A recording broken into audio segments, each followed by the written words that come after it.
The views expressed in this program are those of the participants and do not necessarily reflect the views of Kaplan. Nothing in this program constitutes legal advice, and Kaplan does not represent that the information discussed in this program or the information or statements found on other websites that may be accessed by links on Kaplan's website is complete or accurate.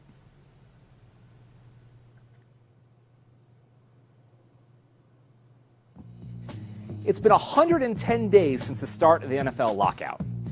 Perhaps not surprisingly, splitting up $9 billion in revenues is proving to be quite hard to do. While recent news suggests an end to the NFL stalemate may be near, the NBA is poised to be next in the fray. What are the key issues on the table? And more importantly, should the federal government step in and play referee? We tackle sports and labor tonight. Then, 3 LSAT masterminds join us to give you some little-known insights into the test. We go deep into logic games, logical reasoning, and reading comprehension, and meet the authors of Kaplan's brand new LSAT Strategies and Tactics book series. Get your questions ready for the experts, and we'll ask them tonight, live on air. Plus, your comments, your questions, your tweets, and a chance for you to win the new books. Are you ready for some football? We are right now on the 180.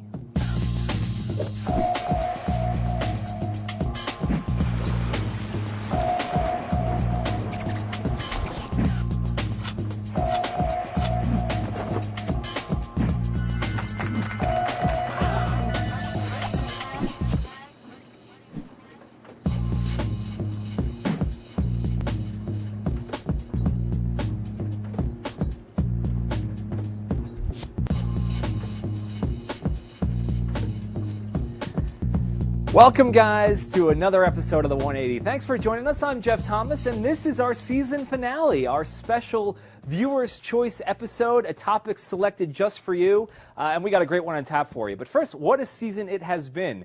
In just the past few months, we debated Four Loko, same-sex marriage, the TSA regulations. Last month, a great show on cyberbullying with our friends from Broxton High School. But tonight, we have an issue for you that I must say that I am personally quite passionate about, and clearly you guys are too, since you all voted on the 180.com and chose this as tonight's issue. Because I'm sure, like many of you, like many of you, am a big fan of football, and all I want is football back.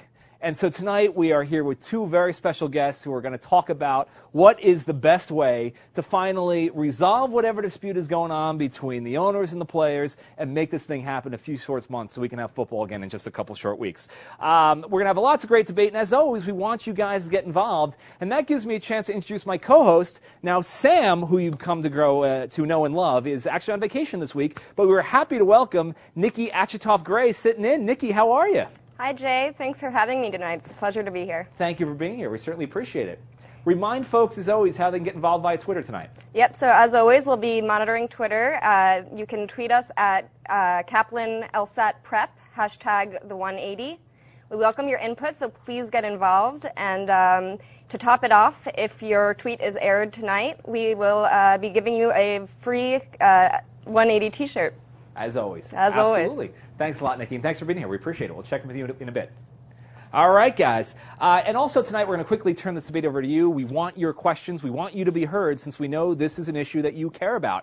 Remember also in the lower right-hand side of your screen, click on that question mark icon box, and you will be able to submit questions, and we will ask them here on air to our debaters. But let's get started, and let's introduce our distinguished guest. So we want football back. How are we going to resolve it? First of all, on my right, we have Matthew Dank.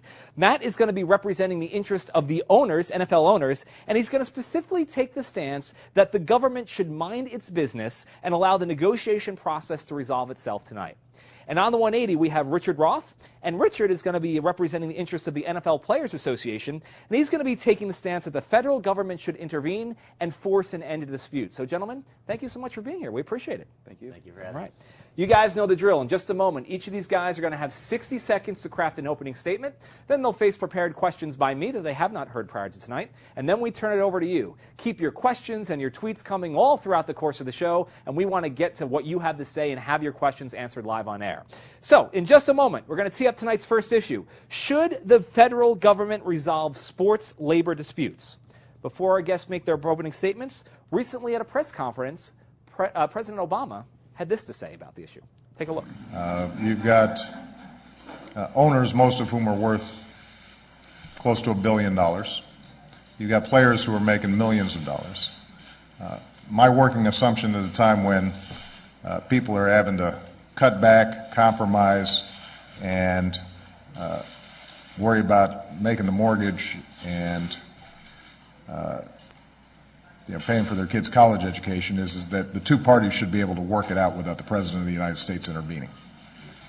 I'm a big football fan, but I also think that for an industry that's making $9 billion a year in revenue, they can figure out how to divide it up in a sensible way. So, Richard, President Obama disagrees. The NFL Players Association wants government intervention. Your opening statement. Sure. It's funny he disagrees. What's the first thing that the owners did? They went to the federal government. They didn't go to the legislative branch. They went to the courts. Why did they go to the courts? They went to the courts to essentially they filed a lockout. Players go to the courts with the owners. Players win below. The owners are going to probably win above. But the bottom line here is that there should be federal intervention. Here's why. This is an issue of fairness and equality. We have the billionaires versus the millionaires. The average owner is worth $1.4 billion with a B. The players, the average player plays for a season for 3.5 years. The Peyton Mannings and the Tom Brady's of the world are an exception. They're a strong exception to the general rule. 3.5 years is the lifespan of a player. So the answer is that if there's a lockout, if there's a 6-month delay, a year delay is 1/3 of the career of the average player. It's a tremendous delay. Why should the players get what they want? Well, I categorize this entire dispute as a grab bag from the owners. This is the only league, NHL, MLB, NBA, and football. This is the only league in which there's so much money being made that they want more. The other strikes in the past have been because there's been leagues, there's been teams that have lost money. Here, it's all about the owners wanting more money. They want $2.3 billion more. The players, knowing they have a 3.5-year lifespan, knowing that in fact they have the worst injuries of any sport, said that's not fair. So that's essentially the starting ground, if you will, to try to get the federal government or somebody to say, wait, there is a Sherman Antitrust Act which helps the unions, to get somebody to say, wait a minute, this is the question of equality and fairness, and it's just not fair that the owners who are making so much more money in this case should make even more. Matthew, over to you. Obama's on your side. Should the federal government resolve sports labor disputes? It's a good person to have on my side. Obama's a good man to chime in on this. But you mentioned billionaires versus millionaires. How much money are the players putting towards new stadiums? I don't think any. When you have a new stadium costing you $1.8 billion, and we have, I believe, 30 teams out there who are putting up new stadiums everywhere you go, that money's coming out of the owners' pockets. So the $2.4 billion you're talking about, that's going to be going towards new stadiums to prolong and provide the actual grounds and arenas for these players to play on. Furthermore, in I believe the 13 different times we've had lockouts or breakdowns in communication, the government's never been involved. At least to my knowledge, they've never been involved.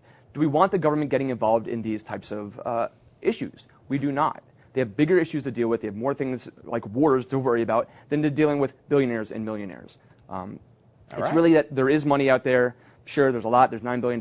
But a lot of the risk for this season goes to the actual owners and not the players as much.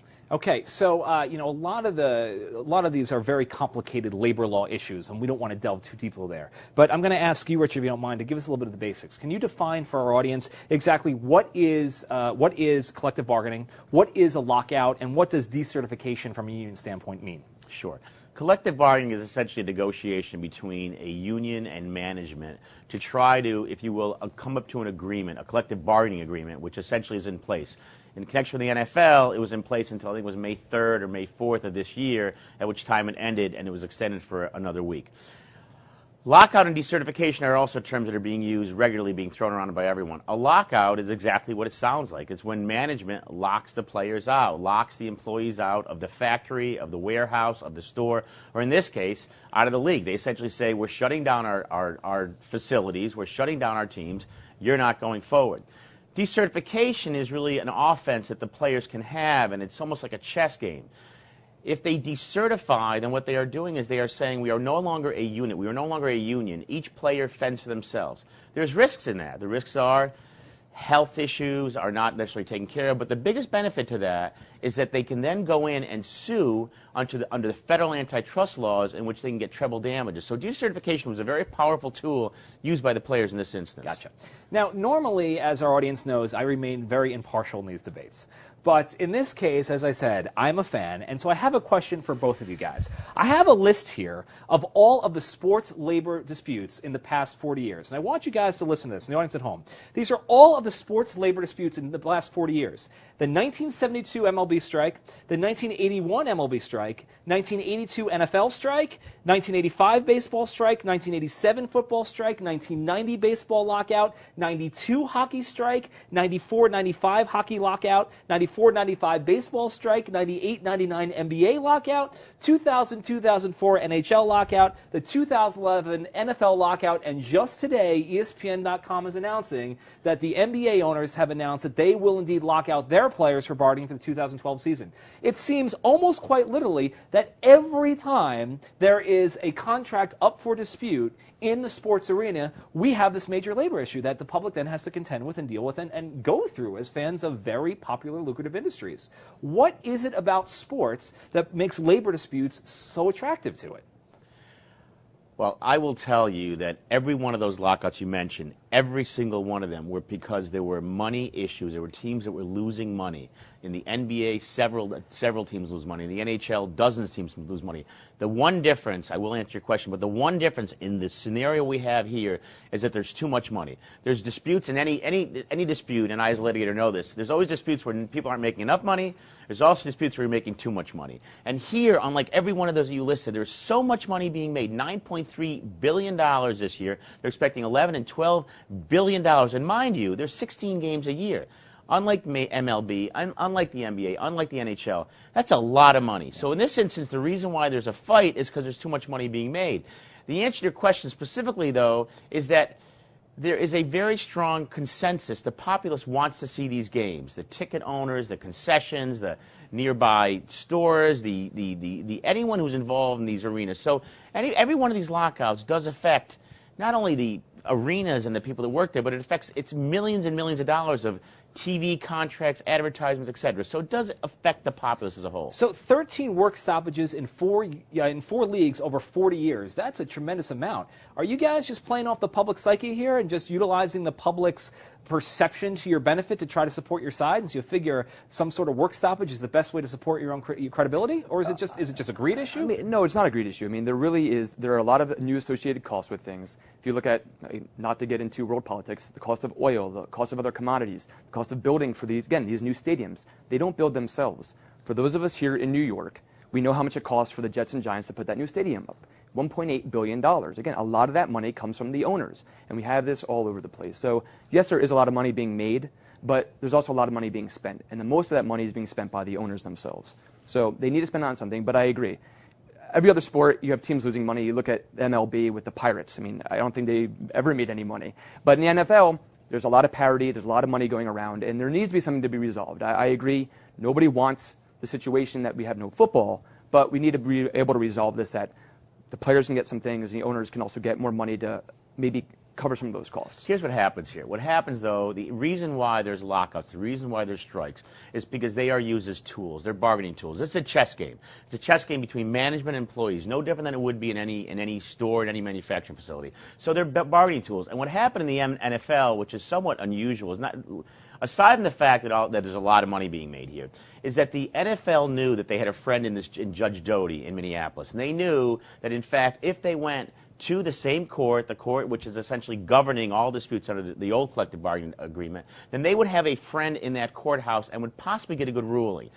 That's number one. Number two is a week before the actual lockout, Judge Doty came down with a decision in which he held that the owners essentially manipulated the TV contract so that if there were a lockout, they would essentially get more money. They essentially defrauded the players. So they had Judge Doty's prior decision. They knew they were going to Judge Doty. So they said, you know what, let's decertify. It's a tool. It's a tool in the chess game. Let's decertify. Let's now go to the federal courts. And in fact, what happened? The federal court, there was a lockout. The players go in. They seek an injunction. And the federal court seek an injunction not allowing the owners to lock out, and the federal court agreed with the players, I'm sorry. They said, you know what, Owners, you cannot lock them out. Now, we have an appellate court, and the appellate court is probably going to side with the owners. So they're all chess games being played at the tremendous expense. If I may, but what they're doing is, if you look at it, they're using the tools that they should be using in the courts. So they're using mediation, they're using extended negotiations. No, again, nobody wants this to happen, but I think the courts are, in my eyes, punting to a degree, no pun intended, to allow, again, an agreement to come. They are trying to just kick it down the road as much as they can until an agreement comes. Again, using mediation, using negotiations. Maybe they'll go to arbitration, who knows. But that's what they've always used. And all these other lockouts and other disagreements they've had, we've never gone to the federal government. We've had some sort of legal system or a legal program to come in and actually resolve the problem that way. So this is interesting. I want to interject some of our audience's questions here, because as we're figuring out this utilizing the courts as part of the chess game, Rachel wants to know, isn't this something that the Supreme Court should or could decide? That would not be the choice of the president, but rather the choice of the highest court. Could we intervene at that level? Is there precedence for it? The answer is it could, but here's the problem. The problem is that we are coming very close to the preseason. Yes. And for every, and I read yesterday that there's that the amount of money, I think it was $1 billion will be lost if there's not a game played by the end of August. So what happens is this could go to the Supreme Court, but first you have to have a decision from the Circuit Court, which is most likely going to come in favor of the owners. Then they have to grant cert. So by the time that happens, we're already well into the season and everyone's lost. So what they're doing is they're using the court system as a tool, and in the meantime, they are actually sitting down negotiating. It's almost like one fist clenched and one hand open. In the mediation, the owners, to their credit, have asked for so much money that they're going to get a good chunk of money, and they're getting their money to build those stadiums, and the players are going to hopefully get more than they would have gotten had there not been any kind of court action. So, so the Supreme Court is a great idea, but time is against everyone. Everyone wants to settle this case. So is it all money? I mean, is money greed? Are there other main issues at the table here that the Players Association is concerned with? Yeah, the players do have other issues. Money is clearly the main issue because there's just too much money being made. But the players have other issues. With the 3.5 average lifespan, a career span of a player, they're concerned. They're concerned about, for example, one of the issues on the table is whether or not there should be 2 more games for the year. We as fans love 2 more games. The problem is every game that's being played, you have a player going out there who can get injured. So that's issue 1. Issue 2 is the owners have wanted to essentially provide a salary cap for rookie players. And if you're playing 3.5 years and you have a salary cap in your first year, it makes it hard. So there's a bunch of other issues. There's health benefits to former players. There are a lot of issues. But the big sticking point here, which is really coming to an end, and I predict by tomorrow we will have resolved this, only to be here again next year on the NBA strike, because that's a totally different scenario. But I think the big sticking point here is that $9.3 billion, which they predict will go to 11, 12, 13, 14 billion. One more point. The owners, and what's really frustrating the players here, the owners have not opened their books to the players. Now, one would argue their owners, they don't need management, need not show the employees. But if the owners have those costs and are building those stadiums and are really have billions of dollars of expenses, why don't they then open their books, show the players or the representative of the players exactly what's going down, so that they can then sit down with knowledge. Knowledge, as I say, is power. So that goes back to the money argument here. But let's go to this 18-game season. I mean, I love this thrown around as much as the next guy here. I would love 18 games in a season, right? Is compound injury really a major factor at play here for you? I mean, you have to admit that, 16 to 18 games, it's a very violent sport. There's got to be something on the table here. Should there be essentially hazard pay compensation for the increased season? I don't know. I mean, if you look at the preseason, how many players are knocked out in the preseason as it is? And you have those 4 games there. So if you had 2 real games, I mean, I don't know if you're going to have that much more injuries actually occurring if you have 2 more real games. Secondly, look at a sport like hockey. Those players don't make a lot of money, and they're playing 84 games, and they're hitting just as much, if not harder, because they're on skates, than you do in the NFL. So they do have, compound injury hazard pay, I'm not sure if that's really the best way of handling it, but maybe long-term health management or health planning would be a good idea for the players to get. Something like that to help out outside of this $9.3 billion to create some sort of fund for those. The other problem is that if you're a major sports fan, especially a hockey fan like I am, it'll cut into my hockey watching. So I have a problem with that as a Rangers fan. But it is. Adding 2 games is adding injuries. Let's get some questions from the audience and start with Nikki over the tweet couch. Nikki, any tweets over from you? Yeah. So Jeff wants to know why do the owners and players wait so long to negotiate? Oh, so we have a long-term contract here. Why do we wait until the end and always get in these types of situations? Can't it be resolved sooner? You want to take a shot? I just like they play games with the courts, they play games with each other. I really believe how it is. Again, in all candor, am I a representative for the owners of the NFL? Not really, but today I am. I mean, they're playing games. I mean, they wait till the last minute in order to play whatever big card they want to play. So it's to give a leverage to one side or the other. And if they can wait very long, if they can wait a long time before the season is going to start, let's say 2 months away, one side may think they can get something more out of the other side. And the other thing is, leverage game. And I agree. The other thing is, quite frankly, that no one believes that you're going to pull the trump card out of your pocket and decertify or lockout. Everyone says when they're at the table, May 3rd, 4th, and 5th, before May 11th, when they ultimately pulled the decertification, each side is saying there's not a chance they're going to do it. They're not going to risk their health benefits. They're not going to risk their workouts. They're not going to risk. That's what the owners are saying. The players are saying the owners are not going to risk all this off-season time. So everyone's playing that. It is a game, but come crunch time, when May 3rd hit, they both looked at each other and said, oh, my goodness, we may very well be facing that situation, which is exactly what we are with the NBA now. It's a totally different issue, but they are facing tomorrow, the final day, and it looks like they're going down the same road. You know, Justine asked an interesting question here about the NBA. Do you think that the NBA lockout, do you think any outcome in the NFL decision will have any play in what happens in the NBA situation? Are they completely unrelated? I think they're very different. I think the NBA is going to be a much tougher problem because, again, the problem with the NFL is there's too much money being made. There are teams in the NBA, a good number of teams, that are not making money. So it's one thing saying I'm going to lock you out because I'm paying you too much money and I need to at least earn a profit. That's a totally different situation than what's being called by the owners here as a money grab. I'm making a lot of money. I want to make more. So I think it's a very, very different situation. Guys like Jerry Jones are just playing tough. They're playing hardball. Right. And I think there's much more sensitivity to owners who own teams especially in the West and in the South, who just aren't making any money. Right. Yep. Hey, Janet wants to call issue with you on talking about the cost of building stadiums. Wants to ask a question about, aren't public land subsidies utilized in taxpayer dollars to actually build your stadiums? Are you taking that into account when making the argument? The taxpayer dollars are not what they used to be. Due to the current economic situation in this country, a lot of those funds have dried up to a large degree. So they are putting a lot of money out of their pocket. Yes, there are some subsidies, and again, with the new program of PSLs, again, candor, I'm a season ticket over to the Giants, so I know about the PSLs. They are getting some money from that. But that only covers a very, very small amount of the money. I believe last time I checked, it was somewhere around $250 million out of approximately I believe it was 1.8 or somewhere north of $1.5 billion stadium. So you still have to come up with the $1.5 billion to pay for it. They have to mortgage this, so they end up putting a lot of money and a lot of risk into this actual stadium. So yes, some money is coming from other sources, but still a large number of it is coming from their But here's pockets. the problem with that argument.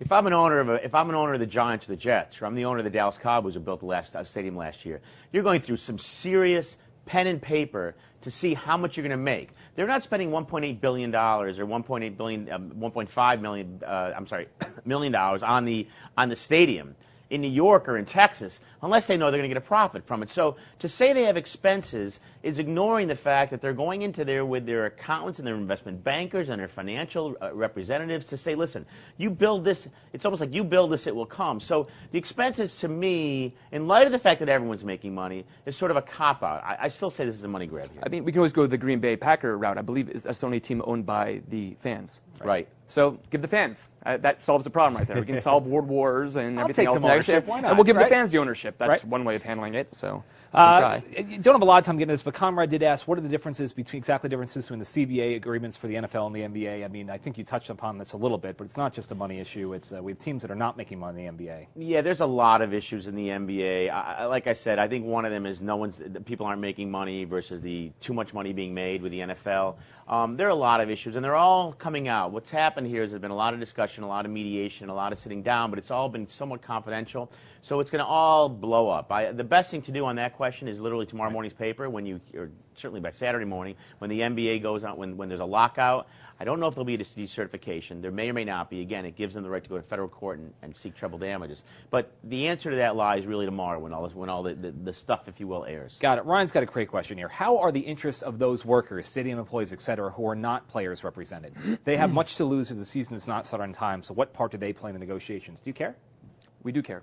I mean, obviously, we have contracts with all these different workers, and it's going to affect a far greater thing. You have hotels where people come to watch games. You have the workers who are selling the different commodities and foodstuffs at the game. So we do care about them as well, and we know it's going to be very, very hard for them not to have the season. Do you care? I agree. We all care. We all care. We care, but at the end of the day, we both agree that the problem with the time is of the essence. My prediction is by July 4th, but certainly by July 15th, this lockout will be over, the litigation will be over, and they will be back on the playing field. Absolutely. All right. At the risk of oversimplification, but probably the toughest question tonight, as I think you were alluding to earlier, at the end of the day, these guys own the teams. These guys own the league. Can't they do whatever the hell they want? You know, you're right. That's a simple answer. The problem is it ignores the last 70 years of the Sherman Antitrust Act and unionization.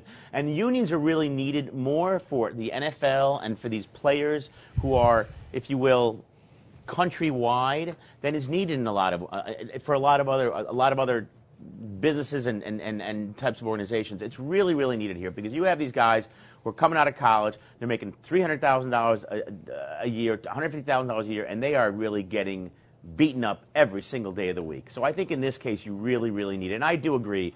I'm on the fence on whether Obama should intervene, but certainly the Sherman Antitrust Act can't be ignored, and this is a situation where you have hundreds of players who just aren't making that kind of money. But when I'm hearing about unions and you're talking about factories and workers, I mean, we're not talking about 1914, the Ford company here. You know, they're not getting taken advantage of for $1 a day. I mean, these people, a lot of them are making hundreds of thousands, if not millions of dollars a year.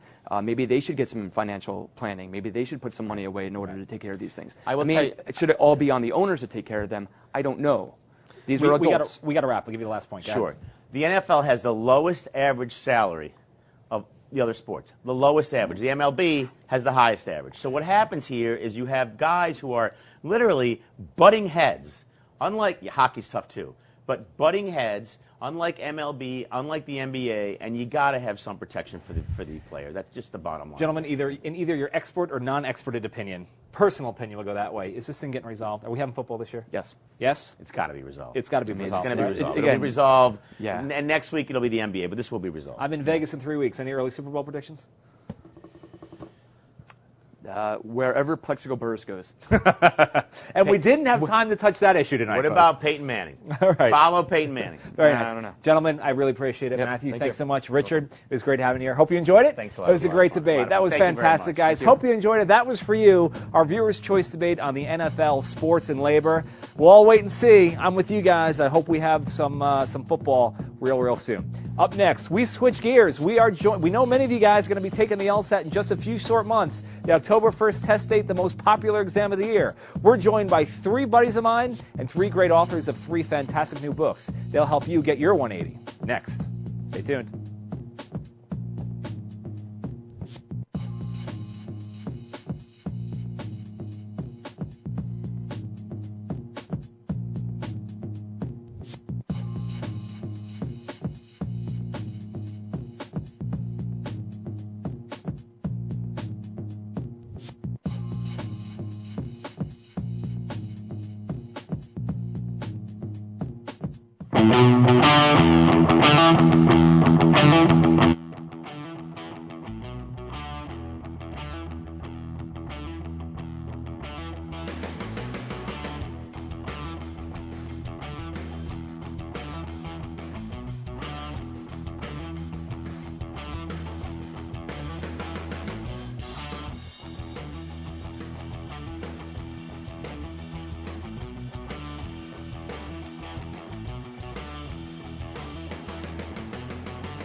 Welcome back, guys. Switching gears to help you get your 180, because we know many of you are studying to take that LSAT in just a couple months on October 1st. I'm joined now with three good friends of mine, longtime veteran Kaplan LSAT instructors, and excitedly, authors of a brand new book series here at Kaplan called LSAT Strategies and Tactics, available wherever fine books are sold. It's good to have you all here, guys. Thank you. Good to be here. Joining me first, we have Glenn Storr. Glenn, you might have remembered, been on the show in the past. We've been hyping this book for a while, and now we get to talk about it. That's right. Now it's out. Now it's out. Yeah. I wrote the LSAT Logic Games Strategies and Tactics book. Logic Games, probably the scariest of the sections for most students when they first start, but just one of the 4 scored sections on the test, of course. Gotcha. Sitting next to Glenn, we have Deb Katz. I wrote the Logical Reasoning Strategies and Tactics book. It covers 2 of the 4 scored sections. Half your score, very important. We go way back from the summer intensive program. Yes, we do. Starting next week, as a matter of fact. And sitting next to Deb, we have Scott Emerson.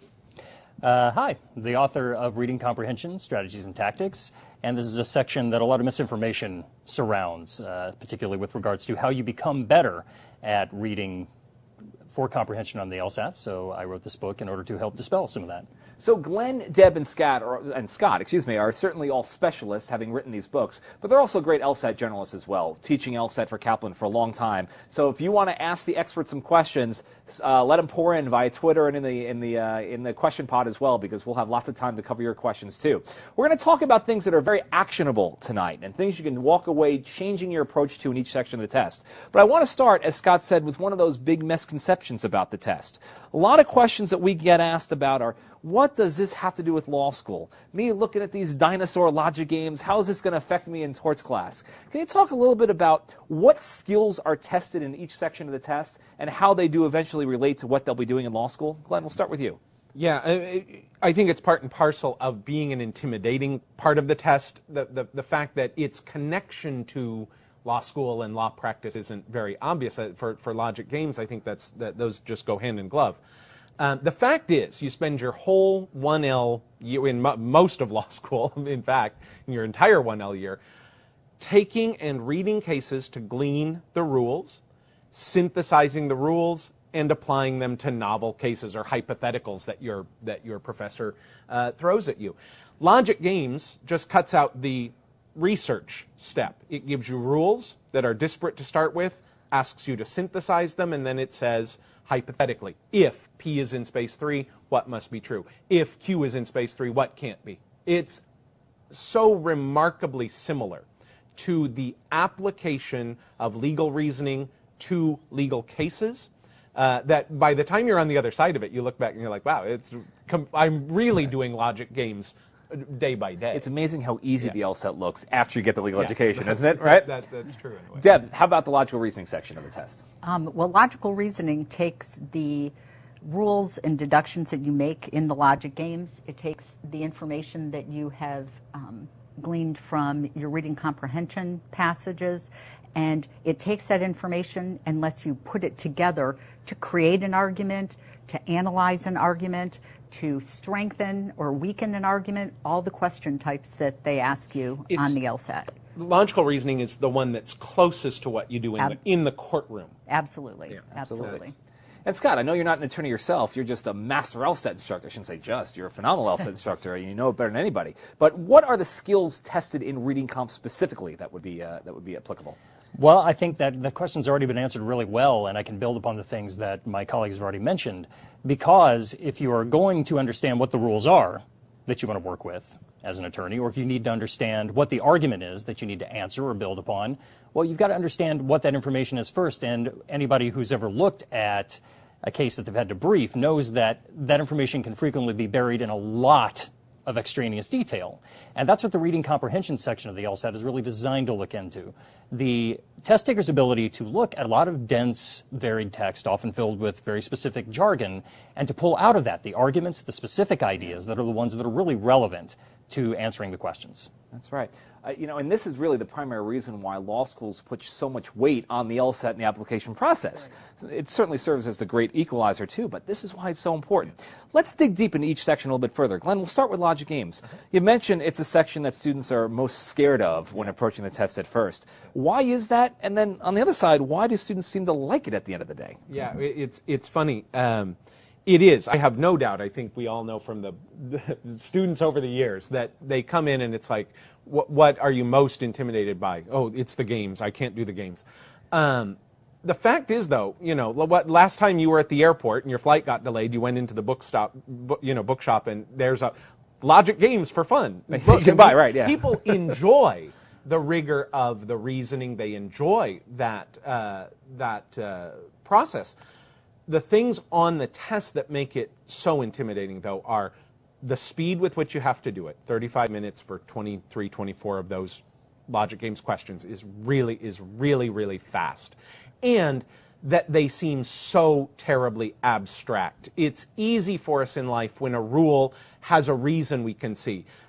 Sally may not swim unless one of her parents is there. They need to keep her safe. But that same rule, which would be she may not do X unless A or B is present, that seems terribly abstract and discomforting. So how should students approach this section? They're looking at 4 games and 22 different questions associated with it, and just to your point, it just looks so complicated at first. How's the best approach to tackling it from the get-go? One of the things I do very consciously in strategies and tactics is before getting into specific game types, I really set up the Kaplan method for logic games. 5 steps that apply to every single game that you can possibly encounter. The key is seeing that you can always define your task. And once you understand what you're tasked with, the rules then have an anchor. They make sense because they guide the actions of these entities, these players that you're moving around and being asked about.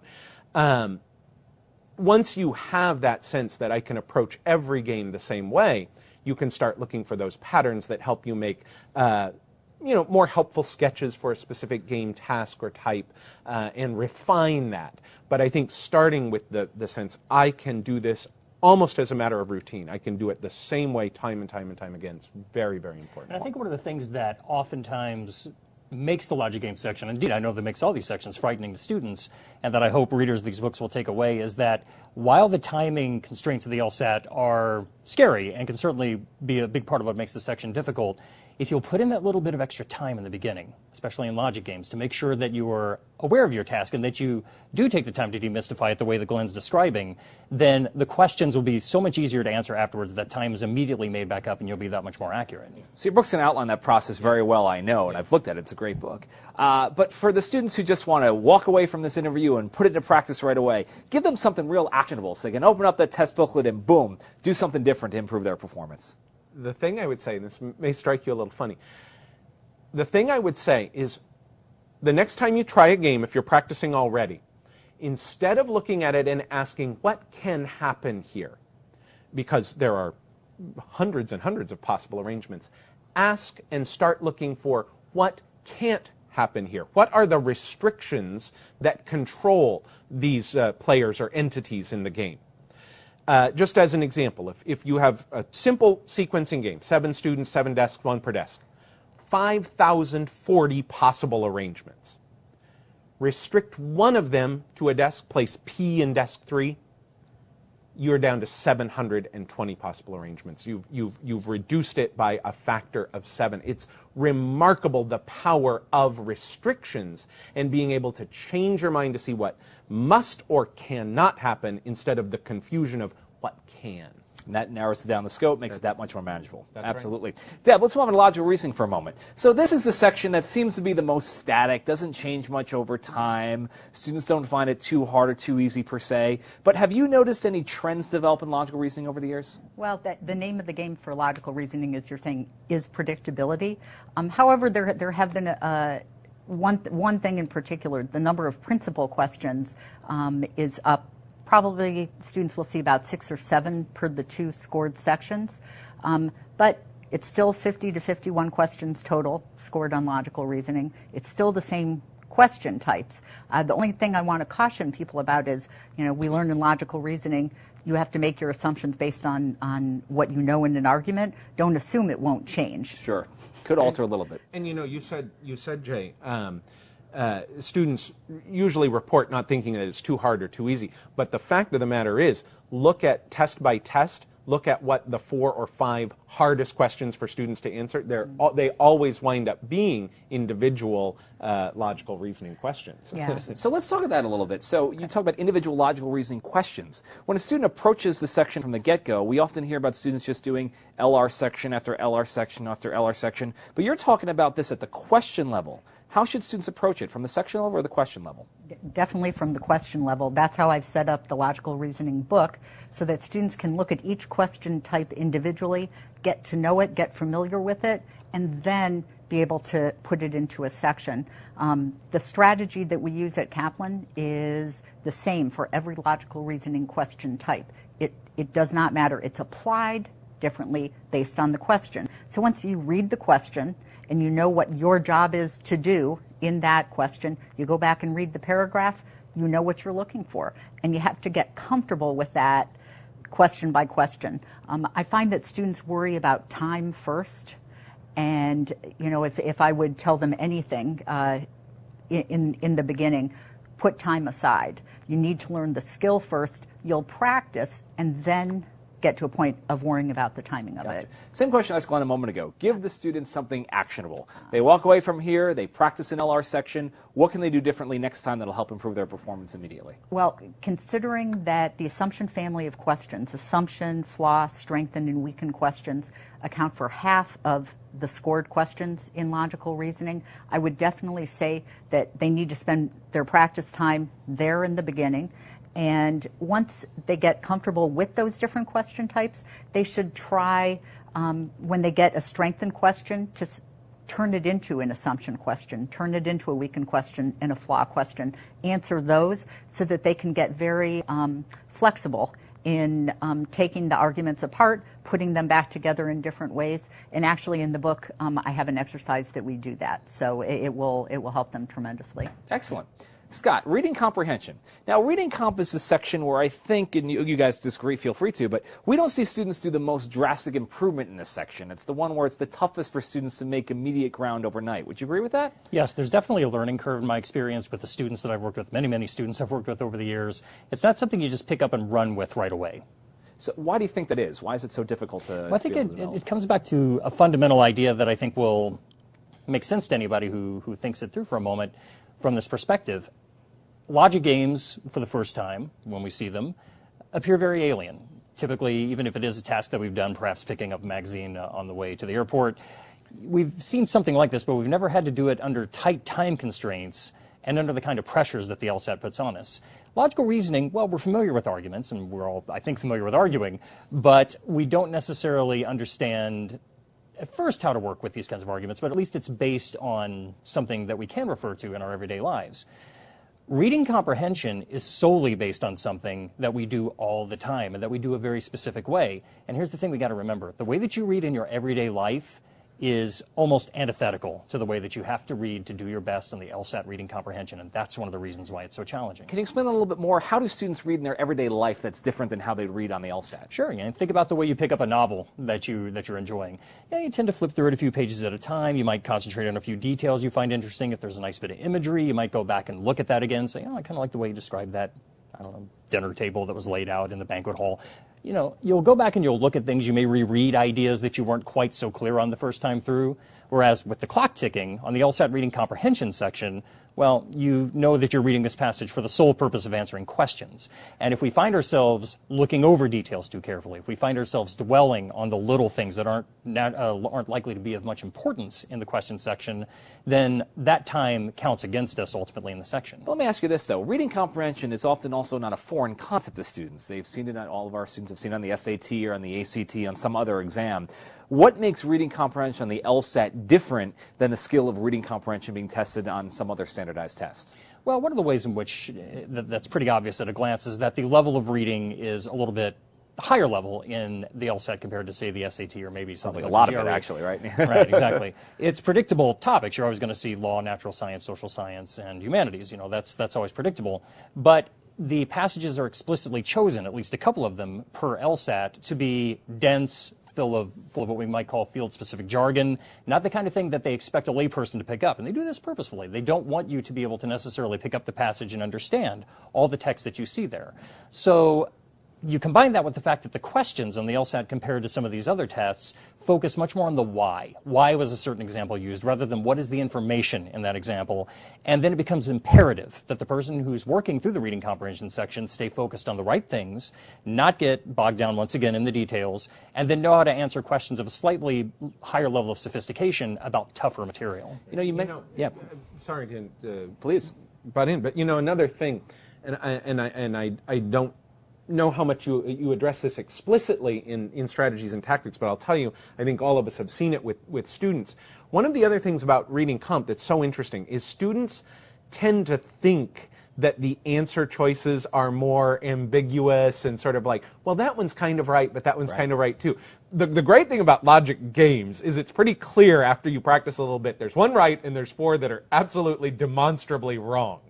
The fact is, they are in reading comp too, and students that will get that have a better opportunity to improve. And I'm sure you talk about those wrong answer traps a Absolutely. lot, right? Reading comprehension follows rules just like any other part of the LSAT. Let me ask you one follow-up too. You mentioned about that dense material and content that students are not familiar with. The flip side, sometimes students like working with material that may be familiar to them for whatever reason. Sure. The LSAC, the folks who write and administer the exam, they recently put together a study that shows how students' performance alters based upon their familiarity with or likeness of the content that's on the test. Talk about some of the findings in that study.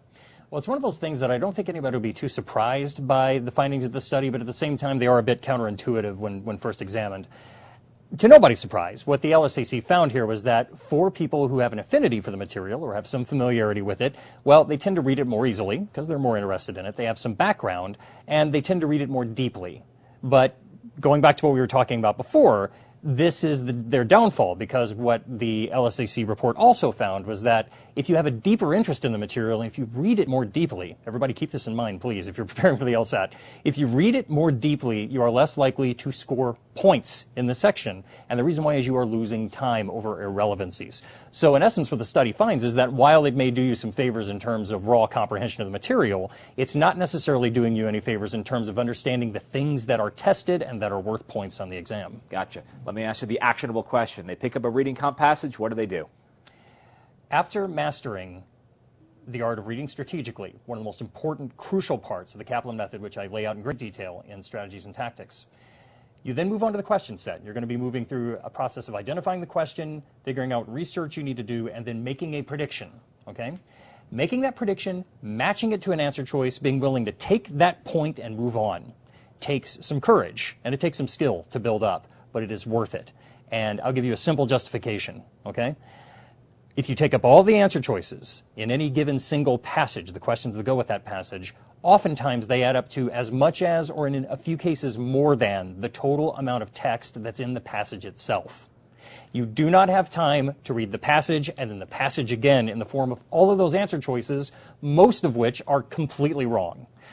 Make your prediction, read strategically so that you can do that, pick the answer choice with confidence, and move on. If that's not justification for a changed approach, I don't know what it is. Great stuff, guys. A lot of questions coming in from you via Twitter and the question module. So let's go to Nikki right now and pick up on some of them. Nikki, what do you got for us?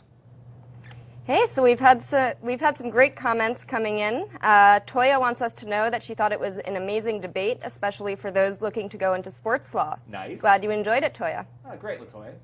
It's nice to hear. You got something about the LSAT stuff as well, right?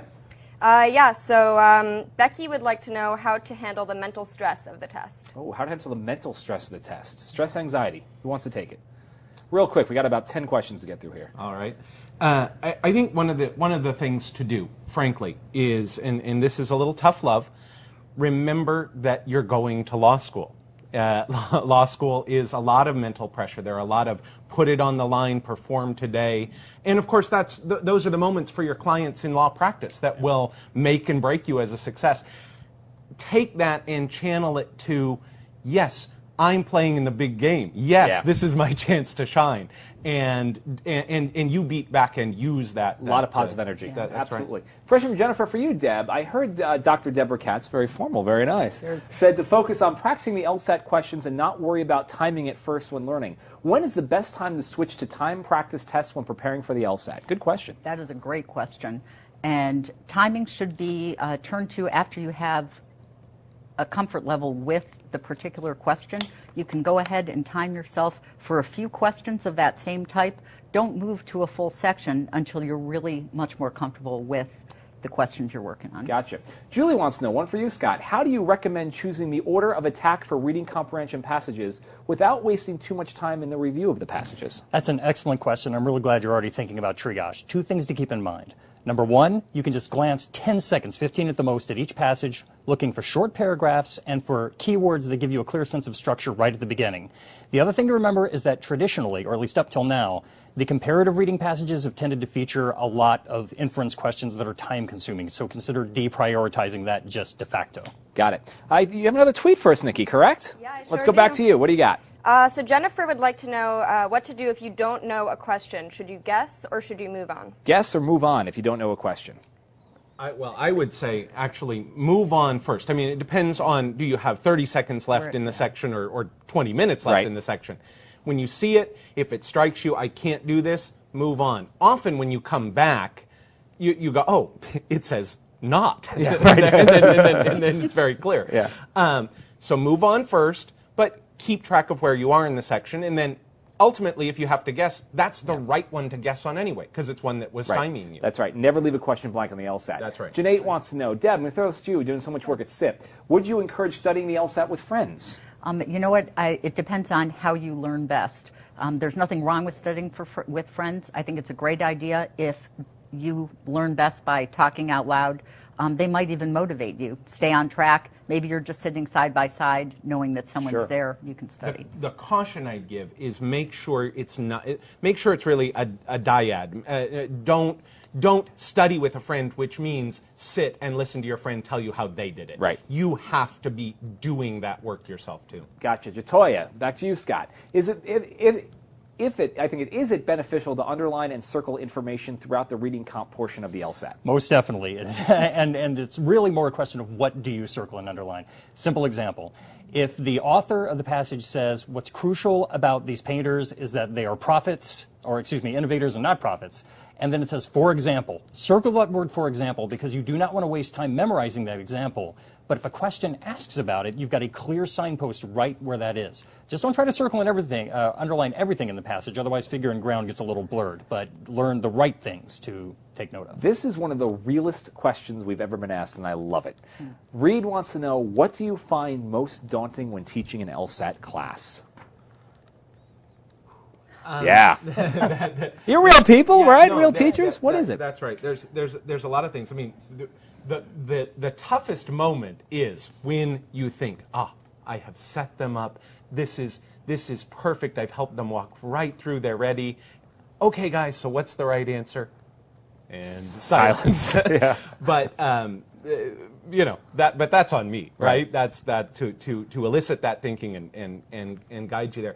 I think one of the things that really distinguishes great teachers of anything, and certainly distinguishes great LSAT teachers like these guys and a lot of our colleagues at Kaplan that I've seen, is breaking it down to those manageable, repeatable chunks of strategy and method, not trying to demonstrate the entire test every question, but being able to say the skill that you're rewarded for here is making deductions or is understanding formal logic, and here's how you see that and zero in on it, and it's bite size and you get it. I'm curious, any of you guys want to jump in on that question too? To me, honestly, this goes right back to a question that was asked earlier. It's helping students manage that test anxiety.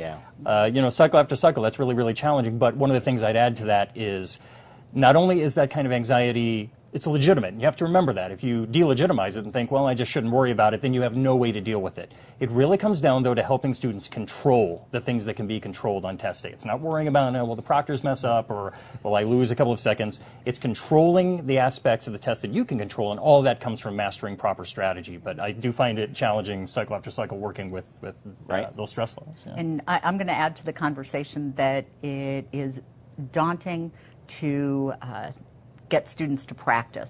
They think that by sitting in class, that they're done. That's it. It's just through osmosis they'll get it. Practice, no. Practice is That's key. not daunting, though. I just point at them and go drill sergeant. That's right. You got it. That's it. That's my teaching style, too.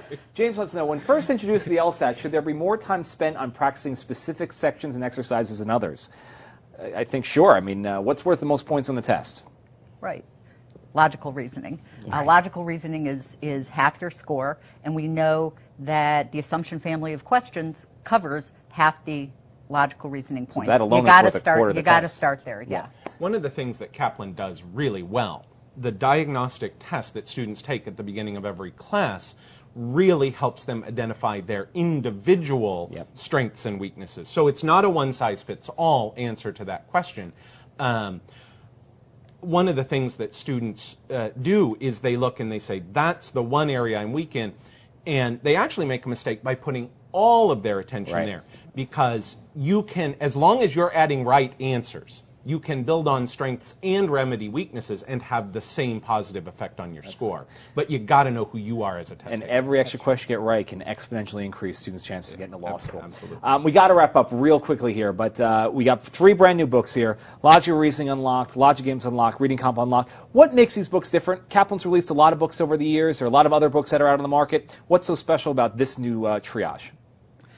We have a clear explanation. But there's a lot of triage on the mind, I was like, wait a minute. I think I speak for everybody in this regard, but one of the things we've really tried to do, beyond bringing a personal touch to the books, to make it seem like we are actually teaching a live student the way that we've done in classes year after year after year, but is to bring strategies and break them down into ways that are not only useful in the long run, but that help you get immediate results at the beginning, so that you can understand that this is something that you can get under your control right away, and then to start gradually working into the long-term practice habits that will eventually lead you to total success on the test. Deb? Yeah, I'd think of these books as workbooks, and you're getting a presentation of the skill of the LSAT, all that you're going to see on the LSAT, and the opportunity to practice in one place. That's right. Divided out by the different topics. All real LSAT questions in these books as well, and tons of them. I mean, lots of material in there. The one small thing, I completely confer with what these guys said as well. One thing that I was really cognizant of, especially working on logic games, and that is making sure that the visual element of the game, when you see the sketches that I suggest that Kaplan teachers have worked to create and perfect over the years, and I present here, every one of them looks like something you could actually draw on test day in your booklet in that amount of space, and it's not one of those cases where you're looking at one of the things, I know I've said this before, one of the things I think so many test prep books do, and sometimes courses or teachers do, is they try to show off how much that author or that teacher knows about. They're like, well, read my book, watch how good I am at the LSAT, right? I was really, really conscious of, this isn't about my ability to do it, it's about your ability to do it on your test day. And even something as small as making sure that every diagram is really like what you'll do on test day, that was very, very important. And the initial reviews that we've seen on the online retailer has been absolutely fantastic. So why don't we give away these books? We've been promising it all show. We actually have 25 full versions of this box set that's been sitting behind me to give away to you guys tonight. And it's real simple to get it. All you have to do, my buddy Steve, our director, go ahead and throw that special link up on the screen. Go to the following link. It's www.bit.ly.com/winlsatbooks. Now this is important. This is a case sensitive link. We had some issues last month about some students couldn't get to the right website. This is very case sensitive. It's www.bit.ly.com/win-LSAT books, exactly as you see it on the screen right now, and we will randomly select 25 of you to win this entire trilogy worth about $100 retail, all right? And I said it right this time, just for watching the show tonight. So go ahead and hopefully you'll be able to check those books out and help to utilize them to supplement your prep. Even if you're taking a prep course with Kaplan, which we hope you all are, these I think are terrific supplements to what students would learn in the classroom, correct? Yes, they will not overlap with the in-course material. They'll reinforce it and build on it.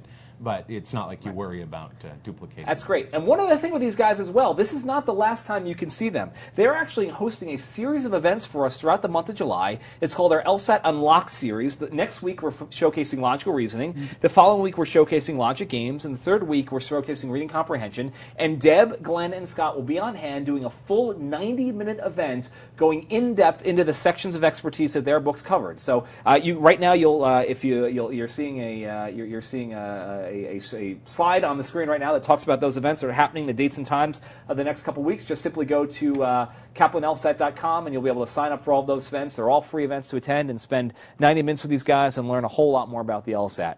Thanks a lot for coming. Really appreciate it, Glenn. Thank you. Deb, always good seeing you. Always. Great. Scott, always good seeing you. Thank you very much. We certainly appreciate it. And to all of you, as I mentioned at the top of the show, this is indeed our first season finale of the 180, and it has been an absolute terrific run. A lot of quick thanks I got to bestow before we wrap up, to all of the many countless attorneys and special guests we've had over the past couple months. Glenn very much included, our two guests today. We had folks from the Human Rights League and the National Organization for Marriage on earlier in the year. We had deans from George Washington University Law School come on and take the New York Times and U.S. News to task. Folks from Above the Law, lots of countless guests who really made this show work over the past 5 months. It has been our absolute pleasure to bring it to you, and we look forward to doing more of it again this fall. We're back with brand new live shows and live debates starting this September. But we're not going away this summer. Tremendous amount of things that's happening from Kaplan LSAT this summer. One I want you to be sure to check out on Monday, August 1st. This is a cannot-miss event.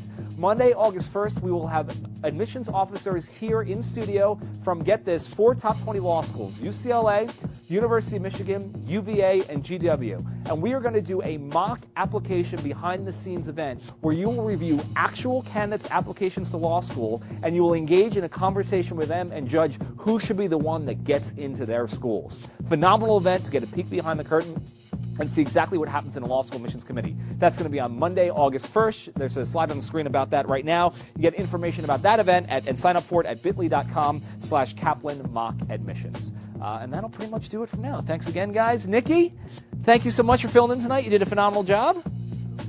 We hope to have you back sometime. And we hope Sam has a great vacation, right?